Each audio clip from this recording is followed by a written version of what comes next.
la presidenta Claudia Sheinbaum sobre la declaratoria de impuestos de aranceles que anunció el presidente Donald Trump a productos mexicanos. Le preguntamos directamente a Marcelo Ebrard, el secretario de Economía, qué pensaba y qué respondía ante este planteamiento del presidente de Estados Unidos. Vamos a ver lo que dijo.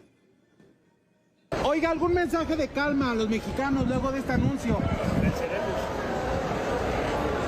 Gracias.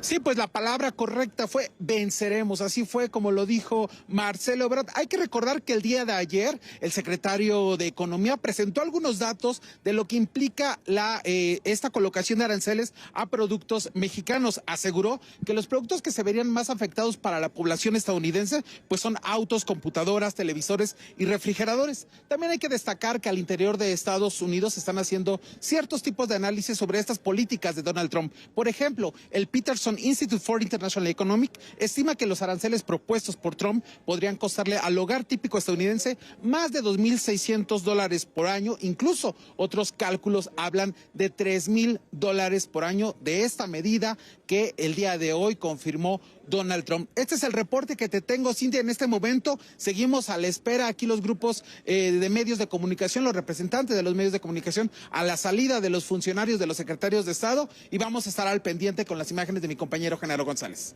Gracias, Luis. Pues vemos ahí que todavía hay actividad, como lo comentas bien. ¿Cuánto tiempo llevan más o menos desde que se convocó a este gabinete la presidenta Claudia Sheinbaum? ¿Cuánto llevan ahí? Sí, como te señalaba, desde la mañana hubo movimiento. La llegada de los secretarios fue alrededor de las 5 de la tarde que empezaron a llegar los secretarios. En este tramo también llegó la presidenta porque estuvo el día de hoy, en diversos eventos en el Estado de México. Cintia. Se espera que pueda prolongarse un poco más esta reunión, Luis. Mientras tanto, pues también ya hay reacciones por parte de Canadá. Vamos a ver, porque tenemos también una llamada telefónica por parte de el reportero José García. Gracias, Luis, por tu reporte. Sí. Y bien, como le comentábamos, nos acompaña vía remota Jesús García, editor de política en Opinión en Estados Unidos y experto en temas de seguridad. Gracias por aceptar la invitación a esta entrevista y pues coméntanos qué ocurrió esta tarde ahí en la Casa Blanca. Adelante con tu reporte, Jesús, por favor.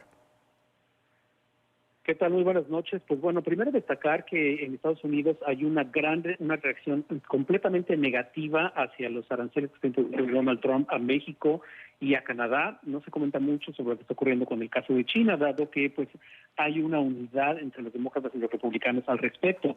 Sin embargo, en el tema de México y Canadá hay un escándalo. Varios congresistas demócratas están ya, digamos, expresando su descontento. Desde ayer vimos a la congresista Alida Sánchez, que es una de las principales congresistas en uno de los subcomités que están trabajando justamente con temas de comercio desde el Congreso. Hoy vimos al senador Rubén Gallego, que destaca mucho, debido a que es uno de los senadores que se llegan mucho también o hacen muchas alianzas con los republicanos en ciertos temas. Entonces, están tomando una posición totalmente negativa en contra de los aranceles. También destaca mucho el hecho de que el presidente Donald Trump tenga argumentos que yo les llamo péndulo. Primero estaba argumentando que estaba imponiendo estos aranceles debido al déficit comercial que existía entre Canadá y México.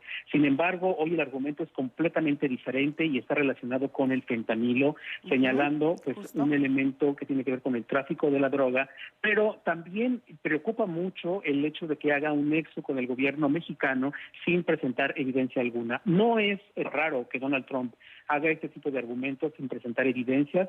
Lo vimos con el accidente que ocurrió en el avión en Washington, D.C., cuando aculpó al programa de diversidad justamente por el accidente sin tener evidencia alguna. Es algo común en Donald Trump lanzar ese tipo de argumentos sin tener ni presentar ninguna evidencia. Destaca también mucho que no asuma, y como esto no solamente es de los republicanos, sino también de los demócratas, no asuma ninguna responsabilidad por parte de los Estados Unidos en el tema del tráfico de fentanilo. No se ha hablado sobre la inmensa red de distribución de droga que existe en los Estados Unidos, que incluso se puede comprar en redes sociales, se puede comprar en Internet. Recién liberaron al llamado SAR, el Amazon de la droga en Internet, recién lo liberaron.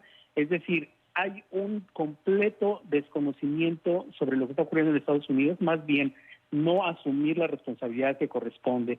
También hay reportes sobre que el 80% de la droga, del fentanilo particularmente, que se trafica de México a los Estados Unidos, es realizado por estadounidenses, más del 80%. Esto lo ha demostrado el Instituto Cato, e incluso los republicanos lo han querido rechazar y desestimar, pero los datos pues no mienten. También destaca, y esto lo marca la presidenta Claudia Sheinbaum, me parece que es muy importante, y ahora lo puede asumir de una mejor manera, el hecho del tráfico de armas y de cómo las armas empoderan a los cárteles, no solamente en México, sino al crimen organizado en otros países, y fue reconocido por el Departamento de Justicia. Y algo que no se menciona, pero que es fundamental, es el tráfico, el lavado de dinero, perdón, que es un elemento fundamental debido a que Estados Unidos tiene problemas serios para enfrentar el lavado de dinero.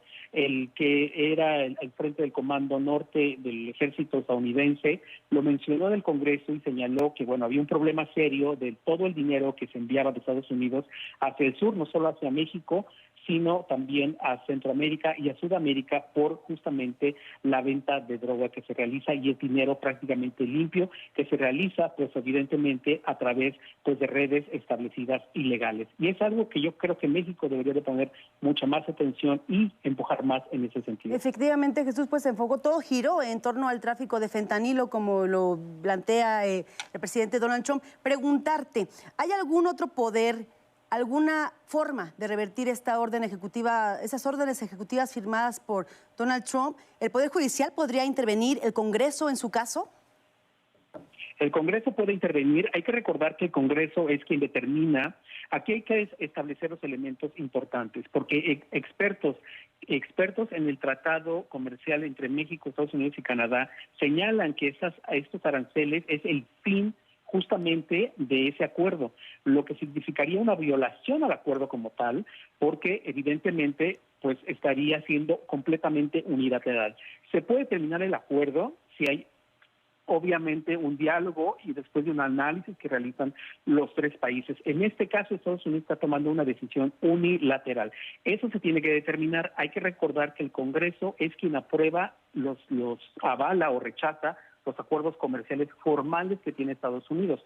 Pero también hay que recordar que le ha cedido el poder a imponer aranceles al presidente de los Estados Unidos. Este caso es particular porque no está tocando, por ejemplo, el hecho de que Donald Trump esté imponiendo un arancel a un país con el que no tiene un acuerdo. Tiene un acuerdo y es el acuerdo más importante, el acuerdo comercial más importante que tiene Estados Unidos en este momento. O sea, entre dos países a los que les está imponiendo aranceles, rompiendo justamente ese acuerdo. Es posible que haya un empuje por parte de los demócratas que, como he comentado, se están empezando a pronunciar para justamente tratar de impulsar y bloquear estos aranceles.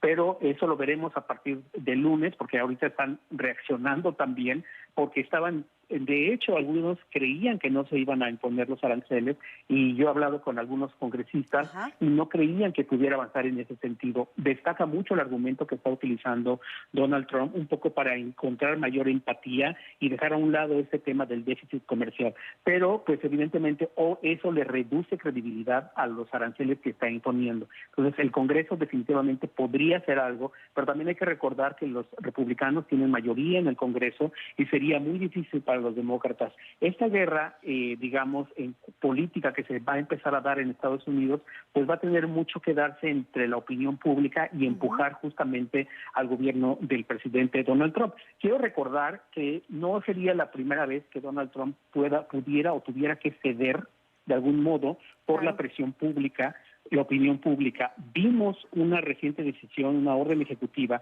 para cortar los fondos federales para ayudas sociales y que podría haber afectado, por ejemplo, programas de alimentación para niños, para madres solteras, para adultos mayores.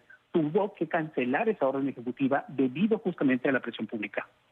Jesús, la presidenta Claudia Sheinbaum, en esta respuesta que hace contundente hace unos momentos en la red X, dice que hay falta de acción política en torno a este tratamiento de drogadicción en Estados Unidos. Tú que vives allá, ¿cómo ves esta situación? ¿Sí ha sido el gobierno de Estados Unidos omiso ante esta problemática que vive la población estadounidense? No diría que ha sido omiso, pero los programas que han lanzado han sido insuficientes. Durante la administración Biden ha sido cuando más he visto, digamos, un esfuerzo realmente para tratar de reducir el tráfico de droga. Yo entrevisté en varias ocasiones a los responsables de la Casa Blanca sobre esto, justamente el consumo de drogas en los Estados Unidos, y particularmente cuando empezó a aumentar las muertes por el consumo de fentanilo, porque hay que recordar que se complica porque se combinan las drogas, que son algunas drogas que son fáciles de encontrar en las calles, que tienen fentanilo. Pues ese es uno de los principales problemas. Y lo que me reconocían era que estaba siendo muy difícil enfrentar justamente el tratar de reducir el consumo debido pues a la gran demanda que existe. Quiero recordar que sí hay funcionarios que ahora ya están viendo que sí es un problema serio la distribución en los Estados Unidos, pero no es suficiente. El anterior secretario de Estado, Anthony Blinken, lo reconoció después de varias presiones que se le hicieron en el Congreso y lo tuvo que decir. Tenemos un problema de demanda muy serio. El problema de demanda es algo que Estados Unidos puede realmente reducir, pero que no ha logrado. La DEA se enfoca a temas locales, sin embargo, obviamente, pues critica y se lanza principalmente contra México, Colombia y otros países en este afán más bien político, más que de operación realmente policíaca y efectiva contra el tráfico y el consumo de drogas. En México vemos que está habiendo desde ya un cierre de filas del sector empresarial, también desde el sector político, hay posicionamientos ya. ¿Esto crees que toque otros aspectos de su gobierno? ¿Crees que se abren frentes por esta guerra comercial? ¿En qué sentido te refieres? ¿Que Trump enfrente otros frentes en Estados Unidos? Sí, nos decías que en el escenario para que Trump será distinto. ¿Qué te tocará a Trump?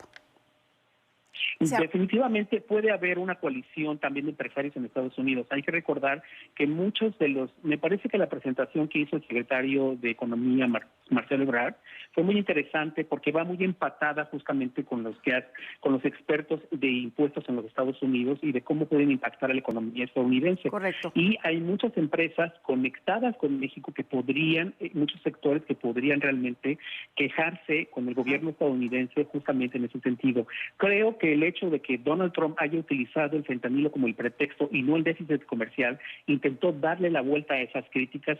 Sin embargo, el impacto económico no se puede negar. Entonces, definitivamente va a haber un frente muy interesante, porque además hay que recordar que los principales estados que va a afectar son los estados republicanos, empezando por Texas, porque es con el que se tiene el mayor intercambio comercial, pero bueno, también se afecta a California, se afecta a Florida y se afectan unos estados que están más en el centro del país y del norte y que son republicanos. Jesús, tú eres latino. Hemos dicho hasta el cansancio que las personas migrantes aportan. Y pues Trump tiene una campaña contra ellos, siempre ha sido permanente desde su precampaña, la ha pronunciado desde incluso el primer mandato que tuvo. Cuéntanos tú, ¿cuánto aporta nuestra gente, nuestros paisanos y en general los latinos allá en Estados Unidos? ¿Cuál es la fuerza del poder latino allá? Bueno, la población latina en los Estados Unidos, hay diversos estudios, el más reciente señala que es tan fuerte la economía que podría ser la quinta economía a nivel mundial, solamente los latinos en los Estados Unidos. O sea, nada más para entender el nivel de fuerza económica que tienen. Hablamos de California, ¿no? Por los mexicanos, perdóname. Adelante, hablamos de California, que se ha dicho que es una quinta potencia. No, hablamos de los latinos. Todo en general. Si los latinos en conjunto fueran considerados una nación, serían la quinta economía del mundo. Es decir, hay estudios que eso apuntalan, los latinos como tal, como universo. Y hay que recordar que la mayoría de los latinos en Estados Unidos son mexicanos. Entonces, hay que tomar muchos en consideración y me parece que la población mexicana en Estados Unidos no está todavía, digamos, unificada en un frente para tratar de reducir esta postura pues negativa que Trump ha establecido. Vemos muchos aliados mexicanos que tiene Trump, empezando por Eduardo Verástegui, por ejemplo, incluso en México, ¿no? Hemos visto a bastantes de esos grupos extremistas porque yo creo que son extremistas en contra de los inmigrantes, en contra de los mexicanos, sin hablar ni argumentar realmente lo que está ocurriendo en cuanto a la relación bilateral y la interdependencia que existe entre ambos países. Entonces, hablan mucho de una sumisión por parte de México justamente para esto, pero en una relación bilateral no puede haber sumisión y debe haber una negociación. Y eso es parte justamente del principio en las relaciones internacionales, el respeto de las soberanías y el buscar puntos en común que les pueda ayudar a avanzar económicamente. Trump está utilizando, como lo dijo la representante Linda Sánchez, el tema arancelario como un tema de coerción política, lo cual pues evidentemente es bastante criticable porque entonces está buscando solamente allegarse o mandarle un mensaje a sus simpatizantes sin ver un problema de fondo. Jesús, ha circulado las órdenes ejecutivas firmadas, pero en torno a Canadá específicamente hablan de una fecha de inicio que es este 4 de febrero, a partir del primer minuto que entrarían en vigor. Pero ¿se sabe algo de esas órdenes, el documento ya oficial respecto a México? Las fechas son muy similares, tienen que haber una negociación porque obviamente se tiene que avisar formalmente a México. Yo he pedido a México si ya les avisaron formalmente, no he tenido respuesta.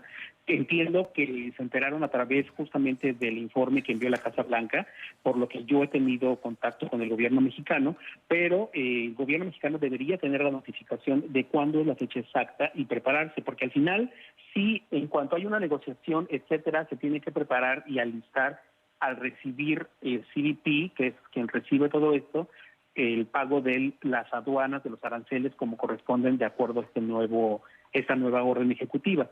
Pero ahí se tiene que establecer desde el gobierno mexicano si ya fueron notificados.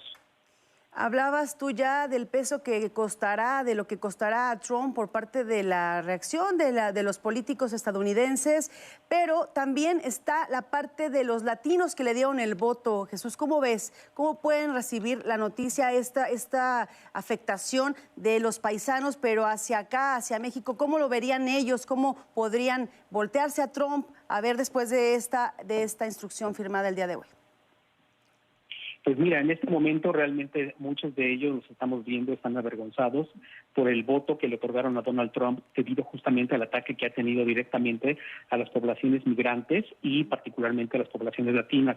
Cuando la gente dice esta campaña de Donald Trump sobre los inmigrantes no está enfocada a los latinos, se equivocan, porque hay que recordar que de los millones de inmigrantes indocumentados que existen en los Estados Unidos, más del 70% son hispanos, y de ese porcentaje del 70%, de ese universo, un alto porcentaje son mexicanos. Entonces, sí hay muchas de esas familias que están avergonzadas por el voto. No hemos visto todavía en las organizaciones que estuvieron impulsando, promoviendo el voto a favor del presidente Donald Trump, pero hay algunas organizaciones que son históricas, que han trabajado a favor de los derechos de los migrantes y, por supuesto, de los derechos civiles, que han criticado justamente esta campaña negativa de Trump hacia los hispanos.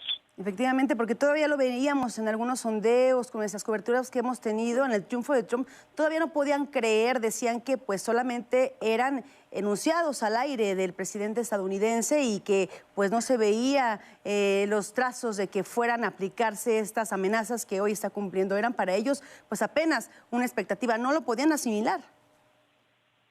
No, y yo creo que va a tardar. Yo creo que las encuestas que van a salir en las próximas semanas, en los próximos días, sobre cómo están viendo los latinos justamente la reacción de Donald Trump y justamente atacando a la población latina, nos van a hablar muy bien al respecto. Quiero remarcar que en las últimas encuestas nacionales Donald Trump está perdiendo justamente popularidad, lo estamos viendo. En este momento ha perdido 2 puntos porcentuales y lleva 2 semanas en la presidencia. Ese es el promedio de las encuestas nacionales. Él iba en ascenso y comenzó a bajar apenas en sus órdenes ejecutivas y bueno, empezó a perder terreno. Jesús, solo para cerrar esta entrevista, ¿qué se espera en las próximas horas allá en la Casa Blanca? ¿Qué otras declaraciones pueden venir o qué efectos pueden correr a partir de hoy? Bueno, Donald Trump se encuentra en Mar-a-Lago jugando golf, porque es como lo que hace política, ¿no? Jugando golf, ahí firma sus órdenes ejecutivas. Estamos en contacto porque hay no hay muchos periodistas, digamos, cercanos, hay un pool que se establece ahí y estamos teniendo esos reportes directamente.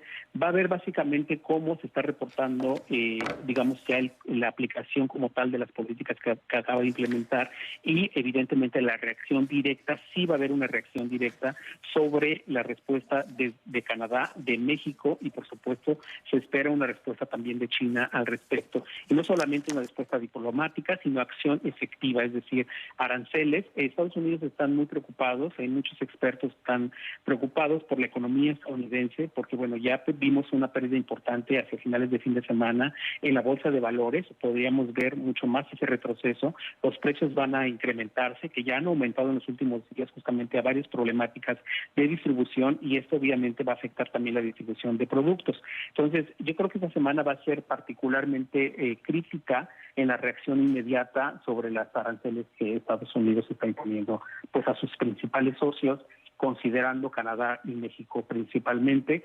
Pondría en un punto aparte a China, debido a que tienen un acuerdo importante comercial.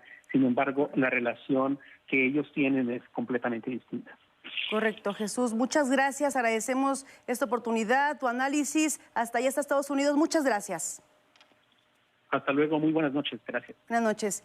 Y mire, continuamos con la información porque después de reunirse con su gabinete y gobernadores de las 10 provincias de su país, el primer ministro de Canadá, Justin Trudeau, escribió en X: Estados Unidos ha confirmado que tiene la intención de imponer aranceles del 25% a la mayoría de los productos canadienses y del 10% a la energía a partir del 4 de febrero. Me he reunido hoy con los primeros ministros y nuestro gabinete y en breve hablaré con la presidenta Sheinbaum de México.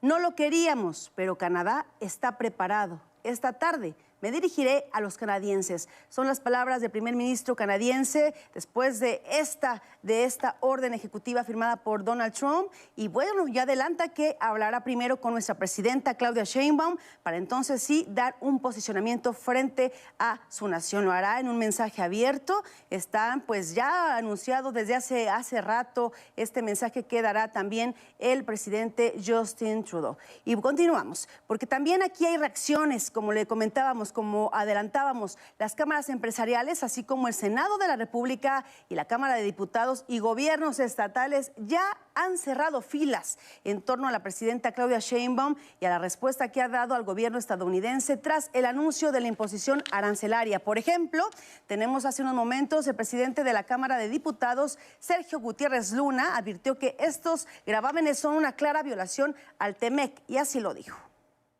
La acción unilateral de Estados Unidos al pretender imponer aranceles viola el derecho internacional y en particular el tratado entre México, Estados Unidos y Canadá, y materialmente lo deja sin efecto, porque justamente ese tratado contiene los mecanismos para evitar estos aranceles. En el capítulo 2 del tratado se estipula claramente que ningún país incrementará los aranceles aduaneros existentes ni adoptará nuevos aranceles. Nuevamente tenemos información de último momento. Esto es textualmente lo que dice: rechazamos categóricamente la calumnia que hace la Casa Blanca al gobierno de México de tener alianzas con organizaciones criminales, así como cualquier intención injerencista en nuestro territorio. Si en algún lugar existe tal alianza, dice la presidenta Claudia Sheinbaum, es en las armerías de los Estados Unidos que venden armas de alto poder a estos grupos criminales, como lo demostró el propio Departamento de Justicia de Estados Unidos en enero de este año. Nuestro gobierno ha asegurado en 4 meses más de 40 toneladas de drogas, incluyendo 20 millones de dosis de fentanilo. También ha detenido a más de 10,000 personas vinculadas con estos grupos. Si el gobierno de Estados Unidos y sus agencias quisieran atender el grave consumo de fentanilo en su país, pueden, por ejemplo, combatir la venta de estupefacientes en las calles de sus principales ciudades. Lo que no hacen, y el lavado de dinero que se genera por esta actividad ilegal que tanto daño ha hecho a su población. También podría iniciar una campaña masiva para evitar el consumo de estas drogas y cuidar a sus jóvenes, como lo hemos hecho en México, sostiene la presidenta Claudia Sheinbaum. El consumo y la distribución de drogas está en su país y ese es un problema de salud pública que no han atendido. Además, la epidemia de opioides sintéticos en Estados Unidos tiene su origen en la prescripción indiscriminada de medicamentos de este tipo, autorizados por la propia Administración de Drogas y Alimentos, la FDA, como lo demuestra el juicio contra una farmacéutica. México no quiere confrontación, afirma Sheinbaum. Partimos de la colaboración entre países vecinos. México no solo no quiere que el fentanilo llegue a Estados Unidos, sino a ninguna parte. Por ello, si Estados Unidos quiere combatir a los grupos delictivos que trafican droga y generan violencia, debemos trabajar conjuntamente de forma integral, pero siempre bajo los principios de responsabilidad compartida. Es lo que escribe esta noche la presidenta Claudia Sheinbaum después de este anuncio, la confirmación de Donald Trump. Es todo aquí en la Señal del 11. Permanezca informado.